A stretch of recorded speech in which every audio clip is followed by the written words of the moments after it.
Hello everyone, and by everyone I mean the dedicated 3 or 4 of you who consistently check out my videos. I appreciate you so much. Welcome back to my Tarot in Review series. Every video in this series focuses on one card of the tarot, and I talk about its traditionally assigned meaning and my personal intuitive interpretations along the way. You've joined me at episode number 10. If you've been here before and want to skip the intro, as always, I have placed timestamps down in the description box. Otherwise, as a reminder, I currently use 2 not safe for work decks. They are the Tarot of Sexual Magic, which I consider softcore, and Eros Tarot, which I consider hardcore. Please be aware, if you are uncomfortable by graphic depictions of sexual acts, then this series may not be for you. They're brief, but they're very much present. This series is also not geared nor meant for those under 18. Sorry, kids. For this series, I will very rarely discuss the meanings of reversals for the cards. Reversals is anytime you're shuffling or pulling cards for a reading and the card comes out upside down or reversed. I currently don't read reversals for several reasons. However, I have also included in the description box a couple of links to biddytarot.com, which provides excellent information on why you should and shouldn't read reversals. Honestly, check them out. I'm not sponsored, I'm just a fan of their content. Now, if you caught my previous video on strength, you may have an inkling as to why I've jumped around a bit, and now I have justice, which is, as it says up on the top, Roman numeral 11, the 11th card in the major arcana. Basically, long story short, decks that precede the Rider-Waite-Smith decks, such as the Marseille Tarot, had justice as number 8 and strength as number 11. Then Rider-Waite-Smith came along and switched everything around so all the cards would line up astrologically. So basically, depending on which deck you have, the 8th card could either be justice or strength. As I frequently use the Rider-Waite-Smith as sort of the artistic go-to blueprint for modern day tarot imagery, I decided to go with their numbering system, and so we started out with Roman numeral 8, strength. And then typically we would have done 2 other cards until we got to justice. But because of all the rigmarole and mix-up, I decided to go ahead and do justice back to back with strength. If you're curious, check your decks to see what you have as card number 8 and let me know down in the comments. As you can already guess, today's card is justice. Starting with the Radiant Rider-Waite decks, we see the Justice is on their throne. They are royally garbed and holding a sword in one hand and scales in the other. Their gaze is clear and direct, and the scales represent balance. When I look at this card, I also hear weighing of the information when I see them. Now, the sword, I'm told, represents knowledge, wisdom, and logic. The words used to describe this particular card are rightness and probity, which is really just a fancy formal way to say integrity. It also says that it's associated with the word equity, which in this case means the quality of being fair and impartial, as an equal, and not the value of shares issued by a company, obviously.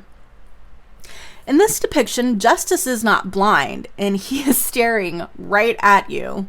The next 2 decks, the Golden Art Nouveau and the Modern Witch Tarot, echo this card very closely, even down to the position. Golden Art Nouveau's justice, I feel, is a bit more intimidating. Like, don't try to hide the truth from her, it will be worse for you if you do. And looking at the book, I kind of laughed because the description it gave for this justice was basically, you have nothing to fear from her if you don't have anything to hide, and that her sword of truth dispels illusion. Look, this is a bitch that will cut you if you lie to her face. Don't lie to her face or lie to her in general. The Modern Witch Justice is impassive in her demeanor. She will hear everything that needs to be heard, and like her counterparts, her justice will be fair and equal, a fact that is reiterated on the equal symbol on her shirt. The book says that her sword is one of choice, and not like that was the one they wanted to use today, but more like your choices and actions have consequences, so choose wisely. The last paragraph of this particular description can basically be distilled down to the phrase, and that is, seek responsibility and take responsibility for your actions. Did I just rip that from the Marine Corps' leadership traits and principles? You're goddamn right I did. But here's a fun little fact about me. Moving on to the Crow Tarot, we get our first blind justice. Justice is blind, meaning impartial or objective, and won't be swayed by someone who looks richer, poorer, more educated, etc. The sword and scales are there. The crown is there. Intuitively, I don't feel anything different about this card, and the 3 words used to describe it are fairness, balance, and law. So as cards go, it's right up there with the previous one. The Lover's Path Tarot gives us Justice for the Justice card. What? Now, for those who have seen previous videos, you may recall that this particular deck likes to remix the major arcana and give them fun names like Innocence for the Fool or Tradition for the Hierophant. We did get Strength for the Strength card, which was also interesting. But the fact that we also get Justice for Justice is something that I think personally should be celebrated or at least noted.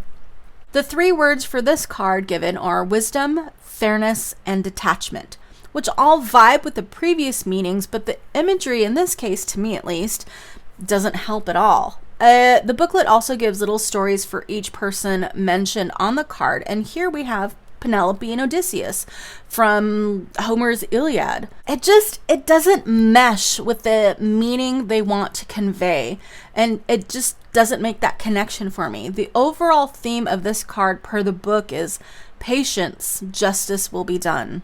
And this is one of the cards that I would actually refer back to the traditionally assigned meaning of the card too. I get what they're trying to do, but the included story is just, I don't know enough about it. It doesn't resonate with me, and I can't translate to the imagery that I see in the card. In the Gilded Tarot, we have the scales in front of a blind justice.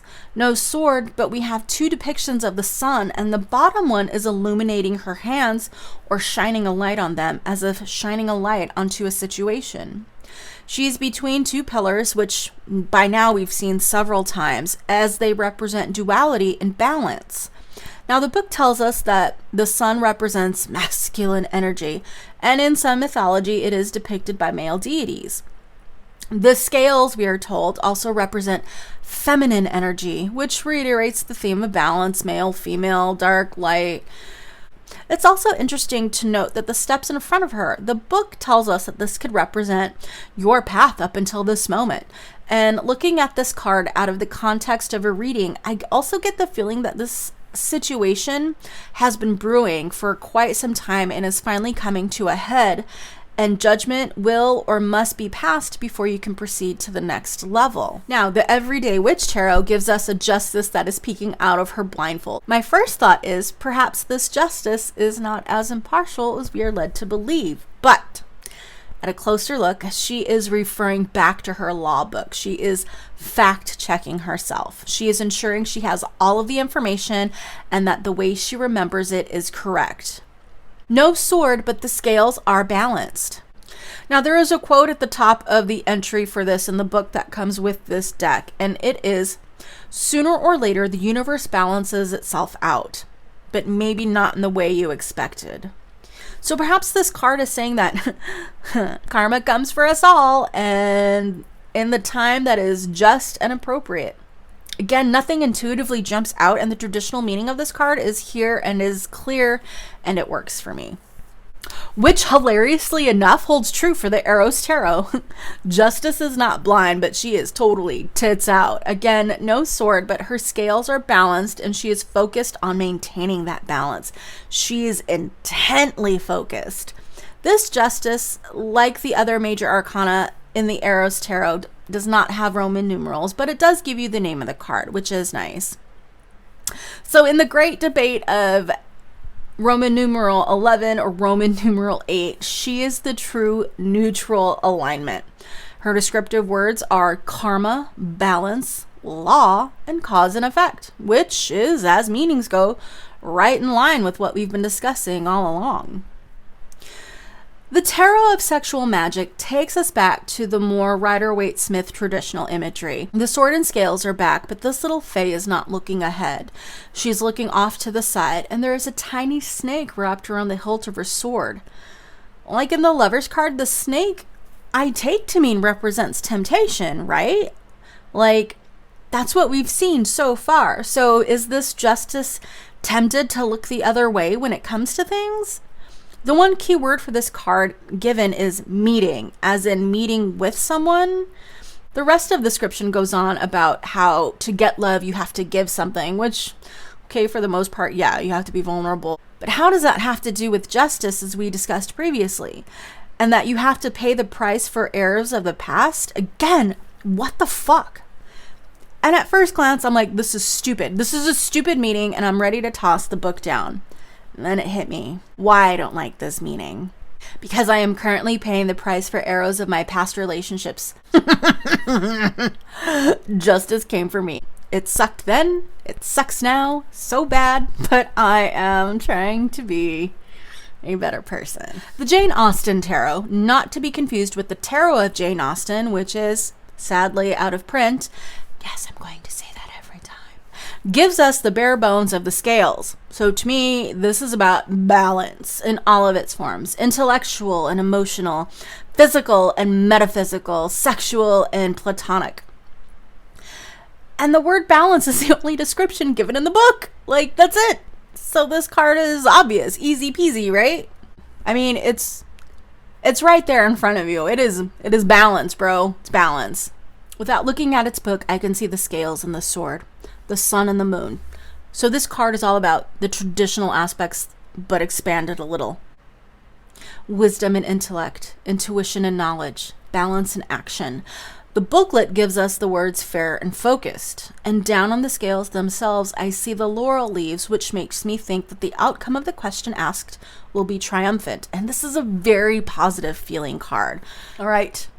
Our last card, the Urban Tarot Justice. The scales are present, but they're in the back and easily missed if you don't look hard enough. This justice is blind, and he has a firm grip on his sword. This person is in uniform, and for reasons obvious to me and people who know me, my first thought was he was a security guard, but it's more likely a police officer. With the scales on the back, this card can allude to the current judicial system as it stands, at least in America. Balance and fairness are hard to come by, and you have to really work to get them, especially for minorities, for people of color, for those whose gender presentation or expression doesn't line up with what other people think it should be. And the book does mention that and talk about, even though our current system isn't perfect, the ideal of justice is something that we all need to work towards upholding all the same. The deck overall has a more gritty urban feel to it in general, which I think you've picked up on if you've seen more than one video in this series.